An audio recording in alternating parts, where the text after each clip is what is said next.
Update. Am I the a-hole for not allowing my son to be punished after he refused to do his school presentation? Original post. For some background, I have 50-50 custody of my two boys with my ex-girlfriend. To make this easier, I'll give them names. My son, George, just turned 13 this month. He's a bit less physically developed than what's typical for his age. He hasn't hit a growth spurt yet, and is one of the shortest boys in his class. If you saw him, you'd probably guess he's around 10 or 11 rather than 13. He didn't show any signs of puberty until August. This might not seem relevant, but it is. George is very bright, projected to get 8s or 9s in his GCSEs, and regularly achieves these grades in his mock exams and assessments. But he struggles with making friends and has dealt with bullying in the past. Things are better now, but he's still far from being a popular kid at school. As part of his product design class, he had to create a children's toy and give a sales pitch to the class. Last Friday was the presentation day, and George was really excited. He'd put a lot of effort into his toy and the presentation. That's why I was shocked when I got a notification from the school app saying George had been given a C3, after-school detention, something he's never received before. The reason? He'd refused to participate in class and didn't do his presentation. Since they're not allowed phones during school hours, I couldn't message him to ask what had happened. When I picked him up, I could tell immediately that he was upset. I asked him what happened and why he didn't do the presentation. At first, he was hesitant to explain.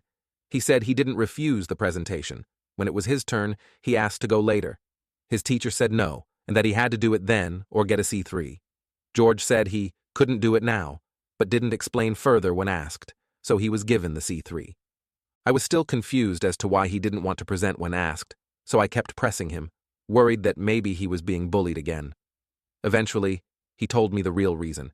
He had a random erection just before his turn, and no matter what, it wouldn't go down. With that information, I think George's request was perfectly reasonable. He didn't refuse to do the presentation. He simply asked to do it a little later. Obviously, he didn't want to explain the reason in front of the whole class when the teacher asked him. His mom was really angry with him for getting the C3 and confiscated his Xbox. I tried explaining what happened and said I didn't think George was wrong. Since it was my week, I decided I wouldn't support the detention and would pick him up at the normal time. When I told his mom, she looked disgusted and said something like, "Why did he even have one in class to begin with?" I explained that random erections happen, especially in early puberty, and they don't always relate to sexual thoughts, which is what she was assuming. She replied, "Well, I'm not sure that's true," dismissing what I said. So I told her, "You might not be sure, but I am." She insisted we needed to present a united front, along with the school, and that by going against her, I was sending George the wrong message. I asked why her way of handling it was automatically right, and why I should be the one to concede. It escalated into a big argument which we haven't had in years. We aren't friends, but we usually get along fine, and she's usually reasonable. She's saying she is going to punish him for refusing when it's her week with him next week, and that I am being an AH for going against her. Her mother texted me saying I was setting a bad example for George by letting him get away with being disrespectful to his teacher, which he wasn't even, just asked to do his presentation later. I respectfully told her she should mind her own business, and that George was my son. But now, I'm worrying whether I've done the right thing, and I need some outside perspectives. Now, for the update. I wanted to come on and give a little update about how I handled everything with his George and his school and clarify some things as well. I'm writing this on Sunday the 27th, and it's currently half-term for George, so he has a week off school. Firstly, George was never able to give his presentation, which he was really upset about because he had worked so hard on it. But the presentations aren't graded. I think this was a difference between the US and English education system. We don't generally have graded projects. At least I never did, and neither does George. Also side note, but we can't repeat a year, or grade, here. At George's school, he gets his effort grades at the end of each term, and he does a mock GCSE-style exam at the end of each year, which we get given the results. But these don't actually matter. They're just to give insight of how they're doing, and to give practice for his real GCSEs when he's in year 11. On to another thing. Many people commented that I should have shown him the old lift and tuck. I can tell you he already knows the trick. His school requires that he wears formal suit trousers, and if anyone has worn those type of trousers before, you know you can't do the lift and tuck effectively, and even if you could, a large bulge would still be easily noticeable. Okay, on to what happened with his school. So his head of year rang me after school on Tuesday, and we arranged a meeting on Wednesday. I told George that he didn't have to share the details of exactly why he didn't want to do the presentation unless he felt comfortable sharing it. I wasn't going to force it out of him. The class teacher who gave him the after-school detention didn't come to the meeting. So it was just me, George, and his Ho-Y. His Ho-Y is a really decent guy, and he has a great relationship with George. His Ho-Y started with saying he was so shocked when he learnt that George had been given a C3, since it was so unlike him, and asked what happened. Like I said, George has a great relationship with the Ho-Y, so George started trying to explain. He didn't say, "I had an erection." He said something along the lines of, "Something embarrassing was happening with my body, and I just couldn't stand up when teacher called me." Ho-Y looked slightly puzzled for a brief moment, but then I think realized what George was trying to say, and said something like, "Oh, no need to explain further, I was a teen once too, I understand." I went on to say about how they're aware he has a history of bullying, and he struggles with friends, and how I felt the teacher could have handled the situation differently. Ho-Y agreed, said he would discuss it with the teacher, and he would cancel the C3 for George. I thanked him, and he encouraged George to come to him with any problems in future, instead of just getting upset and staying quiet. I thanked him. Now, on to George's mother. I wish I could say things went as well with her as they did with the school. I'm honestly not sure what's up with her, but she isn't usually like this. A lot of people were commenting that she sounds very unreasonable. In that moment, I do agree with you, but normally she is not like that. And we have a great friendship even though we are not in a romantic relationship anymore. She ended up ringing George to tell him that she wanted him to go to the C3, whether it had been cancelled or not. George rightfully said that was ridiculous and that he wasn't going to do that. They both ended up having a huge argument. She sent me a tirade of messages about how disrespectful I am. I'm not. How I was raising him to be entitled, not true. How he'll end up in prison because he doesn't understand consequences. He won't, and he does. I turned off the notifications for her messages and just left her to it. I am meant to drop the boys off at her house tomorrow for her week with them, but George has said he doesn't want to go. At this point, I am of two minds on whether to support that decision or not. On one hand, I wouldn't want her to ever encourage either of the boys to not spend their week with me, but on the other hand, it should be his choice.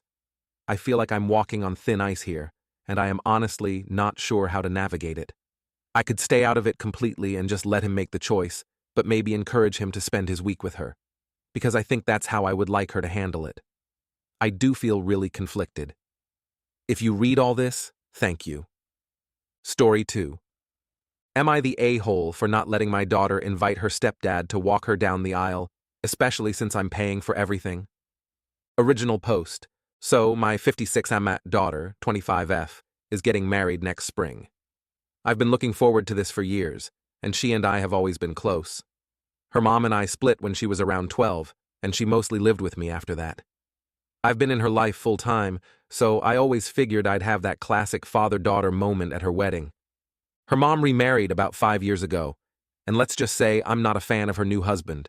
He's a guy who always needs to be the center of attention, loud and over the top, and just exhausting. He's pulled stunts even at family gatherings for my side, always making everything about him. I've put up with it to keep things civil, but it's been a challenge for me all the time. I still invite him for my daughter's sake. Fast forward to now, my daughter is wedding planning and told me that she'd like her stepdad to walk her halfway down the aisle with me. I couldn't believe it. I told her that, as her actual father, it's a bit hurtful to have to share this big moment with someone who's only been in her life for a few years. I've been there through everything, every school event, every late night, every hard time. Her stepdad has just recently come into the picture, and it stings that she wants to include him in a moment I always assumed was ours.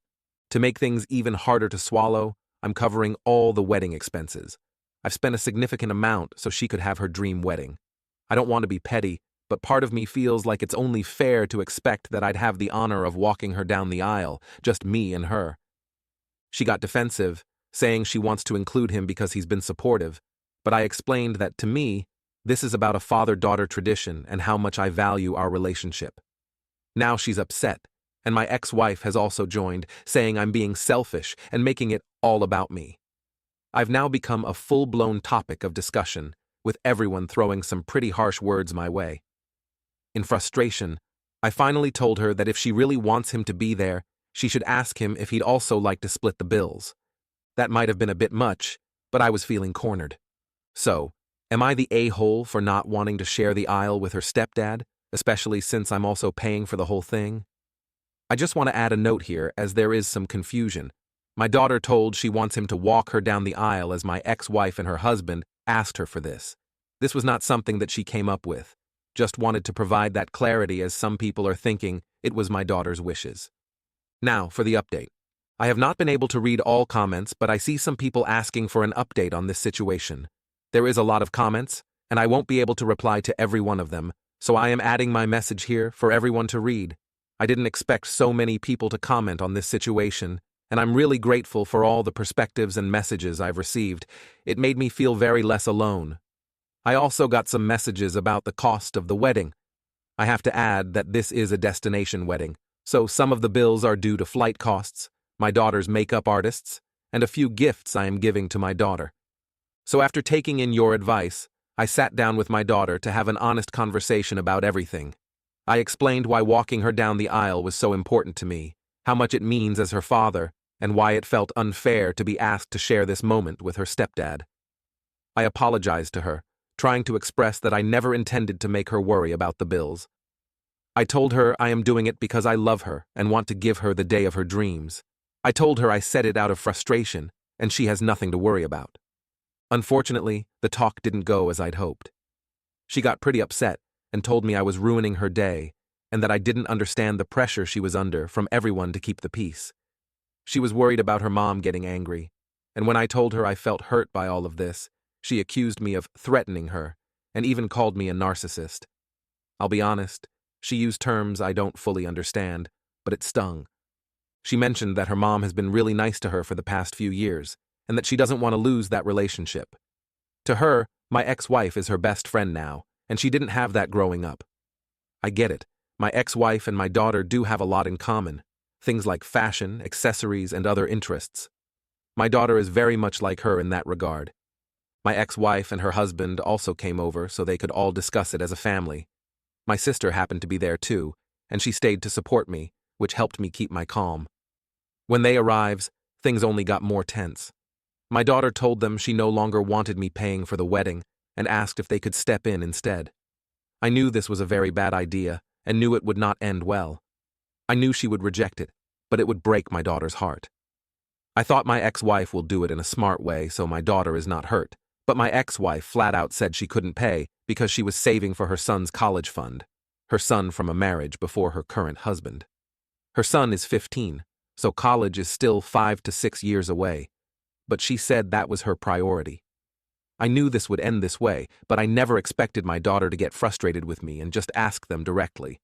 I knew she trusted her mom deeply, and I did want her to know her mother is not the best support, but I didn't want my daughter finding out this way. I could see it really broke her heart. My daughter really had started to trust her mother. Her husband then jumped in, saying I was being a jerk and making the day about myself. At that point, I finally had enough. I told them that my intent was never to hold anything over anyone, especially not my daughter, and I was only hurt because I wanted a moment with her that I'd looked forward to her whole life. I explained that I was still willing to pay for everything, but my daughter was visibly upset after realizing that her mom and stepdad weren't willing to contribute a cent to the wedding.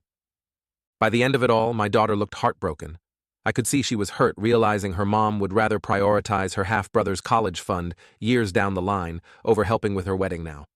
She told me she needed some space to process everything, and I told her I'd give her all the space she needs. As for my ex-wife, she wasn't done. She said I'd ruined everything, and that I was the reason my daughter no longer respects her mother and stepdad. She blamed me for this entire mess, saying I'd manipulated the situation to create a rift between them and my daughter. I'm glad my daughter knows the truth about her mom and stepdad, but I didn't want her to find out this way. So, that's where we're at. I'm just trying to be there for my daughter in whatever way she needs. So, that's where we're at. Thank you all again for the support. It's helped me feel a lot less alone in this. I have to mention, My future son-in-law had insisted to my daughter that her mom and stepdad should pay for the wedding instead of me. When I talked to him about it afterward, he explained that he wanted my daughter to learn that her mom might not have the best intentions for her.